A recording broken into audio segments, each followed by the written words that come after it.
শেষ দেখাটা অন্য মানুষে দেখবে, কিন্তু নিজের ছেলে দেখতে পাবে না। কেন? কবরে যখন নামাবে তখন অন্য মানুষ নামবে, ও তো ভয়ে এমনি যাইতে পারবে না ওই জায়গায়, কবরে নামতেই পারবে না, যেহেতু জীবনে নামাজ পড়াইতে পারে না।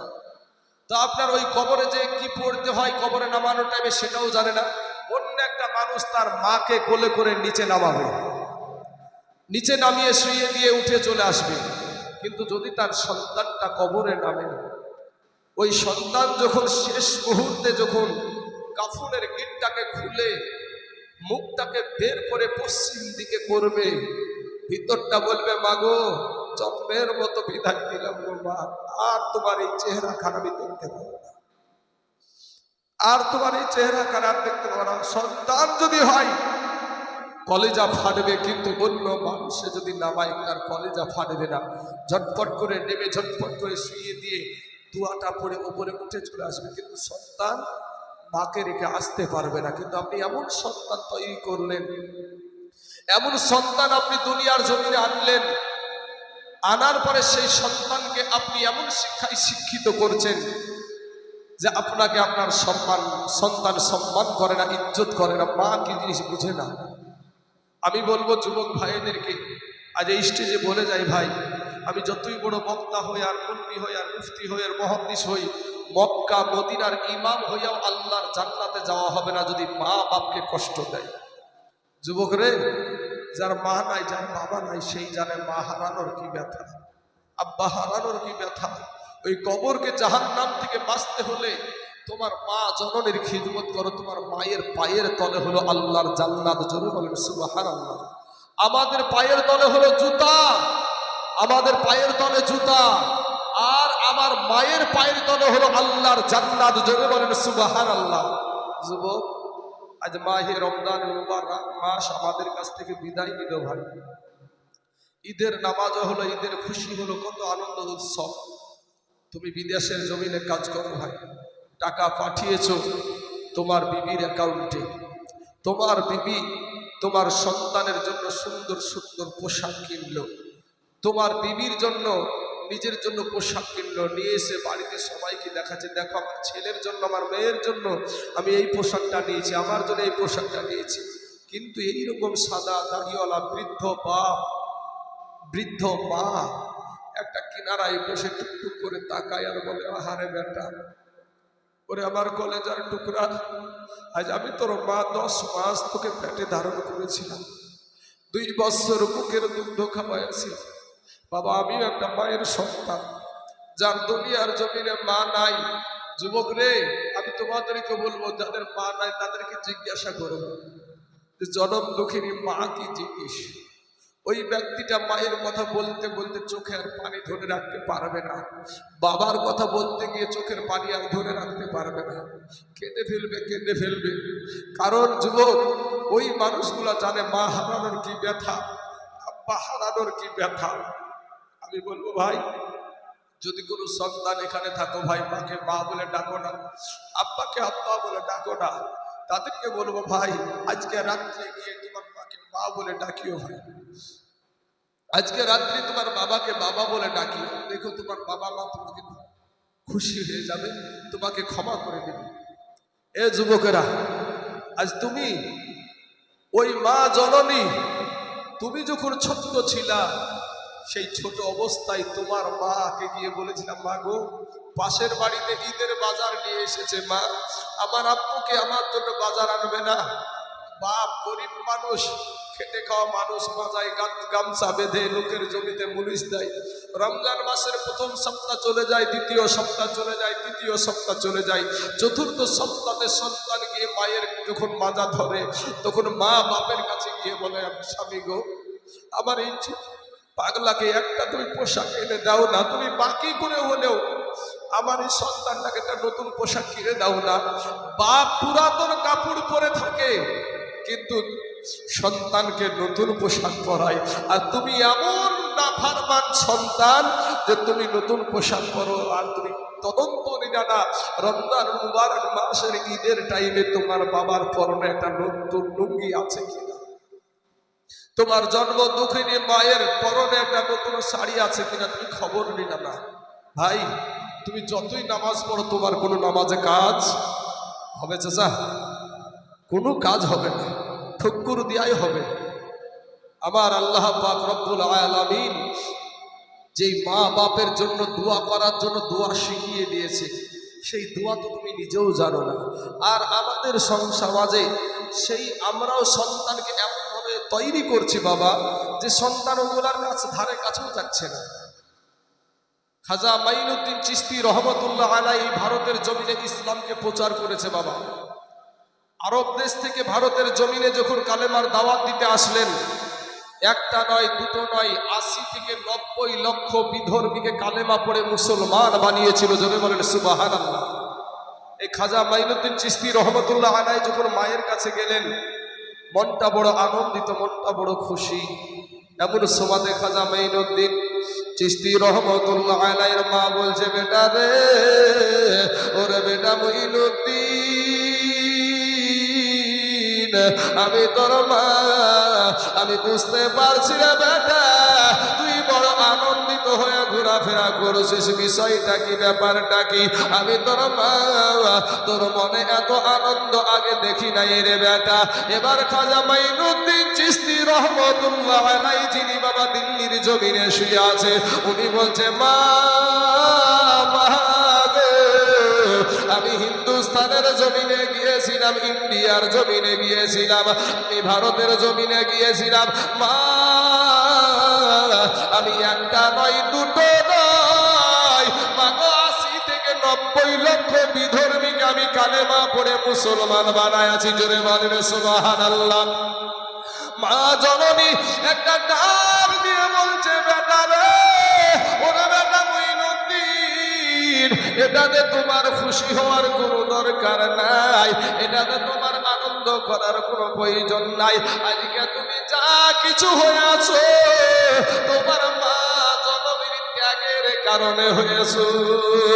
খাজা মাইনুদ্দিন চিশতি রহমতুল্লাহ আলাইহি একটা ডাক দিয়ে বলছেন, মা গো, ও গো মা, তুমি আমার জন্য কি ত্যাগ স্বীকার করেছো গো মা? আমার জন্য তুমি কি এত ত্যাগ স্বীকার করেছো? মা জননী একটা ডাক দিয়ে বলছে, বেটা মাইনুদ্দিন রে, জানবি তাহলে বেটা রে, আমি তোর মা তোর জন্য কি করেছি। ডাক দিয়া বলছে, ওরে বেটা,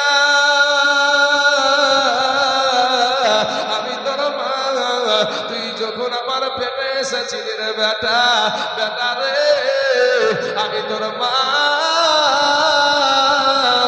আমি একটা রাত্রিও তাহাজ্জুদের নামাজ কাজা করিনি। জোরে বলেন সুবহানাল্লাহ।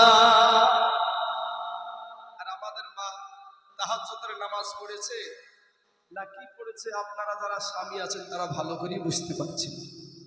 আপনারা যারা স্বামী তারা ভালো করে বুঝছেন যে আপনার বিবি পেটে সন্তান নিয়ে মোবাইলে ফেসবুক চালাচ্ছে না তাহাজ্জুদের নামাজ পড়ছে, সেটা আপনি ভালো করেই বুঝতে পারছেন।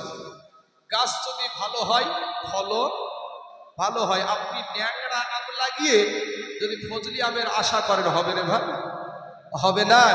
তাহলে বাবাজি, আপনার বিবি তার পেটে বাচ্চা নিয়ে নামাজ পড়ে না, আল্লাহকে ডাকে না। যেদিন সন্তান প্রসব হয়, যন্ত্রণা শুরু হয়ে যায়, কঠিন যন্ত্রণা, তখন মুরব্বী মহিলারা বলে, বেটি আল্লাহকে ডাক। ওই বিপদের টাইমে ডাকে আল্লাহকে, আদার সময় আল্লাহকে ডাকে না, আল্লাহকে বাবাজি মনেই করে না। মানে নিজেই সব হয়ে গেছে, নিজেই সব কিছু হয়ে গেছে। আল্লাহ শক্তি দিয়েছে, এই শক্তিকে অপব্যবহার করে। আজ মা বোনেরা, আজকে মা বোনেরা বাবাজি পোশাক পছন্দ করে, কিরণ মালা জামা, তারপরে পাখি জামা, লেহাঙ্গা জামা, কত রকমের যে ডিজাইনের যত পেখুল্লা পোশাকগুলা, ওগুলাকে পছন্দ করছে আমার মা বোনেরা। মা জননী, যে নায়িকার তুমি পোশাকটাকে পছন্দ করছো, ওই নায়িকার সাথে কাল কিয়ামতের দিনে তোমার হাসর নাসর হবে, এটা মাথায় রাখিও। আজ তুমি রক্তের জোরে বাহাদুরি করবা, কিন্তু তোমাকে কেউ কিছু হয়তো বলবে না, কিন্তু আজ আল্লাহ যেদিন ধরবে সেদিন তোমার কোনো ছাড় হবে না। ডাকে দেয়া বলছে, বেটা মাইনুদ্দিন রে, ওরে বেটা মাইনুদ্দিন, আমি তোর মা। তুই যখন দুনিয়ার জমিনে ভূমিষ্ঠ হয়ে গেলি রে বেটা, আমি তোর মা। একটা দিন আমি তোর মা বিনা ওযুতে তোর মুখে আমি স্তনের দুগ্ধ দিইনি। জোরে বলেন সুবহানাল্লাহ। আর আমাদের মা কতবার যে ওযু করে দুগ্ধ দেয় আপনারা ভালোই জানেন, বুঝলেন না? মা জননীর কারণে সন্তান আল্লাহর ওলি হয়ে যায়। জোরে বলেন সুবহানাল্লাহ। আজ আমাদের মা বাবা এমন এমন পোশাক করছে মানুষকে পাগল করে। এই যুবকেরা, আজকে যারা তুমি দুনিয়ার মোহাব্বতে পড়ে ভাব তুমি আল্লাহকে ছেড়েছো ভাই, আমি বলবো তোমার বিবি তোমাকে ভালোবাসে স্বার্থের জন্য। স্বার্থে আঘাত লাগুক, তোমাকে লালবাগের লাল ঘর দেখায়া ছেড়ে দিবে। ঠিক না ঠিক আছে চাচা? লালবাগের লাল ঘর দেখায়া দিবে। যুবক শোনা, তুমি বিদেশের জমিনে চলে যাও কাজ করতে, তুমি তোমার বিবির জন্য হাড় ভাঙা খাটনি করে মেহনত করে তুমি ইনকাম করছো, কিন্তু তোমার বিবি বাড়িতে থেকে মোবাইল কিনে দিয়েছো আর একজনের সঙ্গে ভিডিও কলে ব্যস্ত হয়ে পড়ে। আছে না নাই ভাই? বাবাজি আমার সোনা মানিকেরা, নারী জাতি কমলতি, নারী জাতি কমলতি কি বা মন্ত্র জানে, আর প্রেমের রশি গলাই দিয়া আস্তে আস্তে টানে। শহরে বাজারে দেখো এ নারীদের ঢল, আর পর্দাবিহীন চলে তারা করে ঝলমল। এ নারীরা নিজেকে আসে গে বানায়, দেশটায় আজ ধ্বংস হলো নারীর বেপরদা। বাবা যদি ওই জাহান্নাম যে কঠিন কথাগুলো শুনলেন ওখান থেকে যদি বাঁচতে চান, যুবক ভাইদেরকে বলবো যারা মুরব্বী বাপদক্ষী মানুষ এদের কাছ থেকে দোয়া নিও ভাই, আলেম উলামা থেকে দোয়া নিও, মা বাপের কাছ থেকে দোয়া নিও। জিরো থেকে আমার আল্লাহ হিরো বানায়া দিবে। জোরে বলেন সুবহানাল্লাহ। আর যদি তুমি নিজেকে মাস্তান মনে করো, মাস্তানি করে কোনোদিন আল্লাহ পাওয়া যাবে? মাস্তানি করে কোনোদিন আল্লাহ পাওয়া যায় না, চোখের পানি দিয়ে বাবা আল্লাহ পাওয়া যায়। আমার দয়ার নবীজির 63 বছর জিন্দেগিকে রিসার্চ করে দেখেন, আমার নবীজির 63 বছরটাই কান্না আর কান্না। প্রথম খলিফা হযরতে আবু বকর সিদ্দিকের কলেমা পড়ার পরে আপনি তালাশ করে দেখেন সারা জীবনটা কান্না আর কান্না, কিন্তু আপনার চোখে পানি আসে না, আমাদের চোখে পানি আসে না। গুনহায় গুনহায় আপনাদের কালটা পাথর হয়ে গেছে। মা জননীর আগো আমি আপনাদেরকে বলবো, মা ফিরে আসেন, তওবা করে। আপনাদের কোনো সম্মান ছিল না মা। ভাবিয়েন না যে দুনিয়া আমাদের আপন, মন্ত্রী আমাদের আপন, এমএলএ আমাদের আপন, মুখ্যমন্ত্রী আপনার আপন। শুনেছেন আপনারা হয়তো সকলেই জঙ্গিপুরে কালকে বৈকাল বেলাতে রাম নবমীর মিছিলে আমার শত শত মুসলমান ভাইদেরকে অন্যায়ভাবে নিরীহ মুসলমানদেরকে পাসলি দিয়ে কুবায় আছে। তাদের মুসলমানের 40খানা দোকানকে আগুন জ্বালিয়ে পুড়িয়ে শেষ করে দিয়েছে গতকাল বৈকাল বেলাতে 4:30টার সময়। আব্বাজান, আজ আপনি একটা নেতার জন্য আপনার ভাইকে আপনি বম মেরে ফেলেন, পাসলি দিয়ে মেরে ফেলেন, আপনার ওয়াকফ সম্পত্তি কোথায় গেল ভাই? আপনি যে নেতার দালালি করেন সেই নেতা তো আপনার ওয়াকফকে বাঁচাচ্ছে না ভাই, আপনার মুসলমান ভাইকে বাঁচাচ্ছে না। আপনি কোন নেতার দালালি করেন? আমি বলবো ভাইজান, তুমি এক নেতা আমার নবীর দালালি করো, আমার আল্লাহ এই দুনিয়ার জমিনে তোমাকে হেফাজত করবে। কারণ বাবার ক্ষমতা নাই তোমার দিকে চোখ উঠিয়ে তাকাতে। কথা বলেন ঠিক না ঠিক?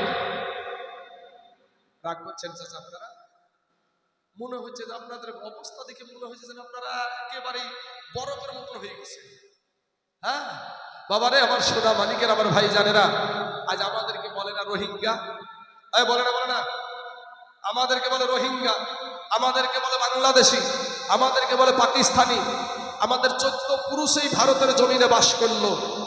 যারা বাবাজি বাইরে থেকে এসে এই দেশে এসে বাবাজি আপনার যারাই আপনার রোহিঙ্গা, তারাই এই দেশে এসে হয়েছে স্বদেশী, আর আমরা থেকে হয়ে গেছে বিদেশি।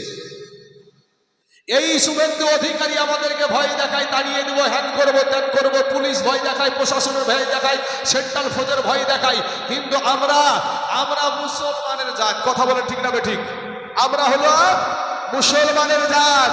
আমাদের হাতে তরবারি নাই, আমাদের হাতে অস্ত্র নাই, আমাদের হাতে বন্দুক নাই, আমাদের হাতে পিস্তল নাই, আমাদের হাতে প্রশাসন নাই, আমাদের হাতে সেন্ট্রাল ফোর্স নাই। কিন্তু মুসলমানের জন্য রাস্তার পাথরই যথেষ্ট।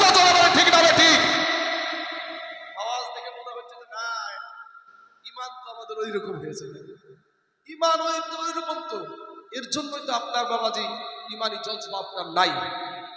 যদি ইমানি থাকতো, জজবা থাকতো, তো নারায়ে তাকবীরের ধ্বনি দিয়ে ওই সাহাবাদের মতো দাঁড়িয়ে বাবাজি তাকবীরের ধ্বনি দিয়ে কাফেরদের কলিজা কাঁপিয়ে দিতে।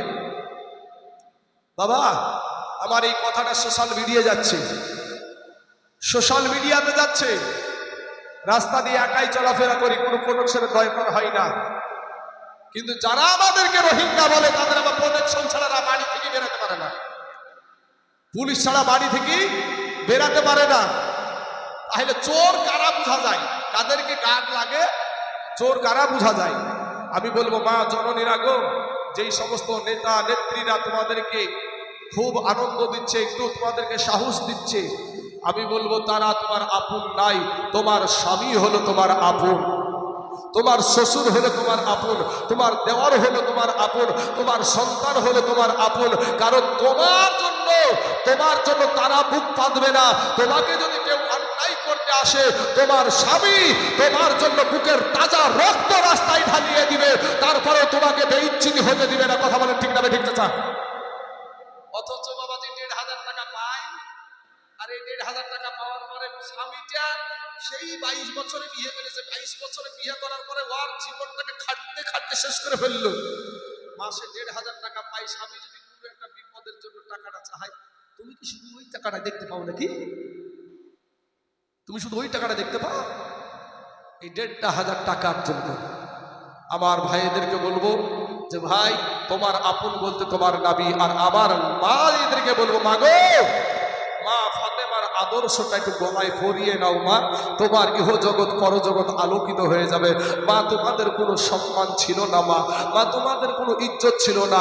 এই নারীদেরকে উলুঙ্গা করে নাচানো হতো জাহিলিয়াতের যুগে।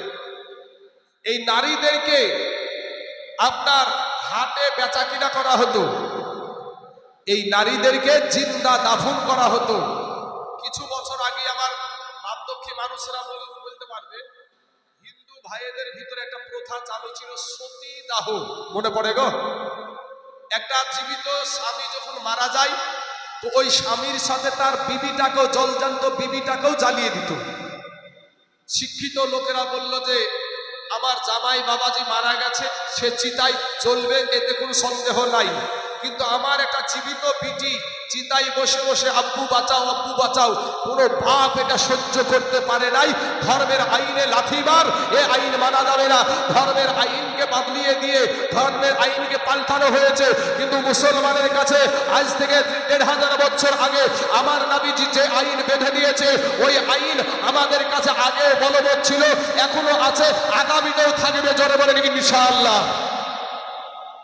আমরা কিন্তু হয়তো আমরা সেটার উপরে আমল করতে পারি না, আমল করি না, কিন্তু বিশ্বাস করি এক আল্লাহকে, বিশ্বাস করি আমার নবীকে, বিশ্বাস করি কবরকে, বিশ্বাস করি ফুলসিরতকে, বিশ্বাস করি মিজানকে, বিশ্বাস করি আল্লাহর ফারিস্তাকে।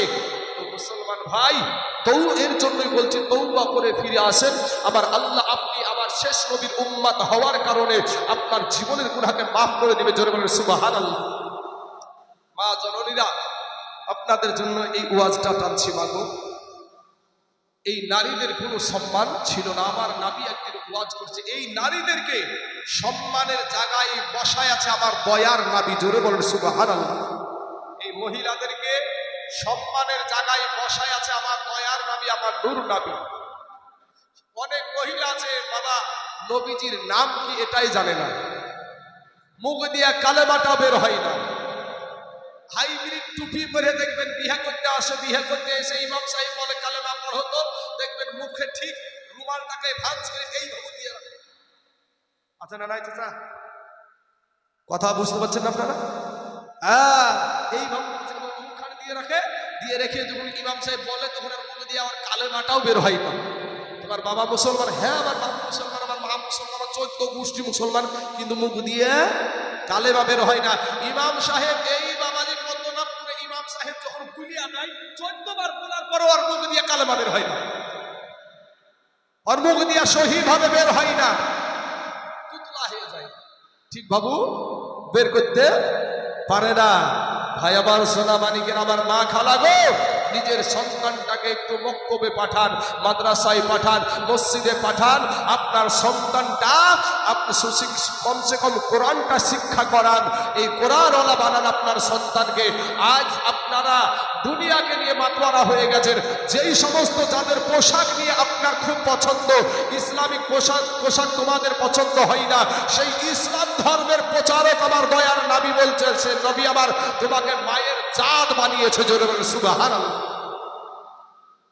নবী আমার বলছে তোমরা তোমাদের সন্তানকে কতল করিও না। একদিন মসজিদে ওয়াজ করছেন, বয়ান করছেন, তো সমস্ত সাহাবী বা মসজিদ থেকে বেরিয়ে গেল।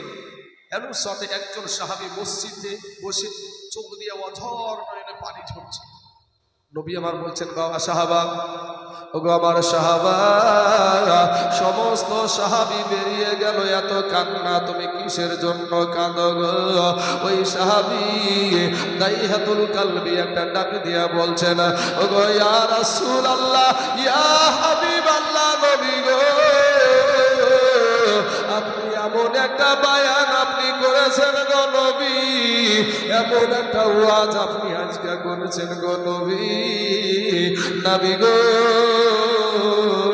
ওই কেশের আসামি আমি নিজে আছি গো নবী। ইয়া রাসূলুল্লাহ, ইয়া হাবিবাল্লাহ, নবী গো, আমি একটা নয়, দুটো নয়, আমি 71 থেকে 72টা নারীকে আমি জিন্দা দাফন করে দিয়েছি গো নবী। ইয়া রাসূলুল্লাহ, শেষের যে মহিলাটা ছিল, শেষের যে নারীটা ছিল, শেষের যে কন্যা সন্তানটা ছিল, ওটা অন্য কারণ, ওটা হলো আমার নিজের রুস্তাদ সন্তান, নিজের কন্যা। আমার নবী বললেন, আরে এরকম পাপ দুনিয়ার জমিনে হতে পারে? নিজের সন্তানকে কেমন করে তুমি মারলে গো? ওই দাইহাতুল কালবি একটা ডাক দিয়া বলে, ইয়া রাসূলুল্লাহ, ইয়া হাবিবাল্লাহ, নবী গো, আমার বিবির পেটে যখন সন্তান এসেছিল, আমি বিদেশ দেশে গিয়েছিলাম বাণিজ্যের জন্য, ব্যবসার জন্য। আমার বিবিকে বলেছিলাম, বিবি রে, তোমার পেট থেকে যদি পুরুষ সন্তান হয় তাহলে তাকে তুমি সযত্নে দুনিয়াতে রেখে দিও, আর যদি মহিলা সন্তান হয় তাহলে সঙ্গে সঙ্গে তাকে মেরে ফেলো, সঙ্গে সঙ্গে তাকে দুনিয়া থেকে বিদায় করে দিও। এই কথা বলে আমি বিদেশে চলে গিয়েছিলাম। ইয়া রাসূলুল্লাহ, ইয়া হাবিবাল্লাহ, নবী গো, ওগো নবীজি, আমার বিবি যে সন্তানকে 10 মাস পেটে ধরে রে বাবা, যে জনম দুঃখিনী মা, দুগ্ধ দেওয়া মা, পেটে ধরা মা, বাবা গো, একটা সন্তান 2 বছরে, বৈজ্ঞানিকেরা রিসার্চ করে বলছেন, একটা সন্তান 2 বছরে তার মা জননীর বুক থেকে 9.5 মণ দুগ্ধ পান করে। জোরে বলেন সুবহানাল্লাহ। 9.5 মণ দুগ্ধ পান করে গো। একটা ফোঁটা দুধের ঋণ শোধ করতে পারবি না রে যুবক। মায়ের পায়ে ধর, মায়ের পায়ে চুমা খারে বাবা।